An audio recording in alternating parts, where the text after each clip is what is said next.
Hello guys, आपका स्वागत है हमारे चैनल कॉन्सेप्ट क्रैकर में। आज हम पढ़ेंगे चैप्टर 1 क्लास 10 का HVSC का वास्तविक संख्या। हमने पार्ट 1 में पढ़ा था वास्तविक संख्या क्या होती है। अगर आपने अभी तक हमारा पार्ट 1 नहीं देखा तो आप हमारे चैनल पर विजिट करके पार्ट 1 देख सकते हैं। आप पहले पार्ट 1 देखिए, फिर पार्ट 2 देखिए। आज हम पढ़ेंगे अंकगणित के आधारभूत प्रमेय क्या है। जितना मुश्किल उसका नाम है उतनी इसकी आसान परिभाषा है।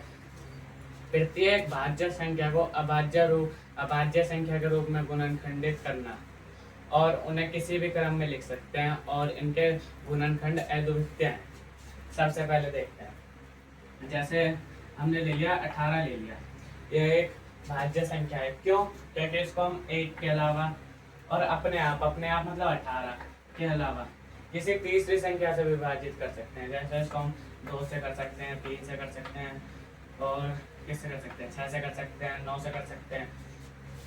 तो ये हो गए भाज्य संख्या, क्योंकि इसको हम 2 अपने आप और 1 के अलावा किसी तीसरी संख्या से विभाजित कर सकते हैं। और अभाज्य संख्या होती है जैसे 7, इसको हम 1 और अपने आप मतलब 7 के अलावा किसी तीसरी संख्या से विभाजित नहीं कर सकते। तो ये हो गई अभाज्य संख्या। परिभाषा के हिसाब से प्रत्येक भाज्य संख्या को अभाज्य संख्या के रूप में गुणनखंडित करना।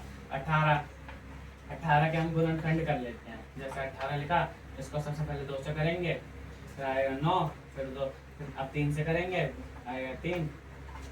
यह हो गया 18 इक्वल 2 × 3 × 3। यह हो गया 18 का गुणनखंड, अभाज्य गुणनखंड। क्योंकि इनको हम अब इनको और छोटे टुकड़े नहीं कर सकते, ये इसलिए अभाज्य गुणनखंड होंगे।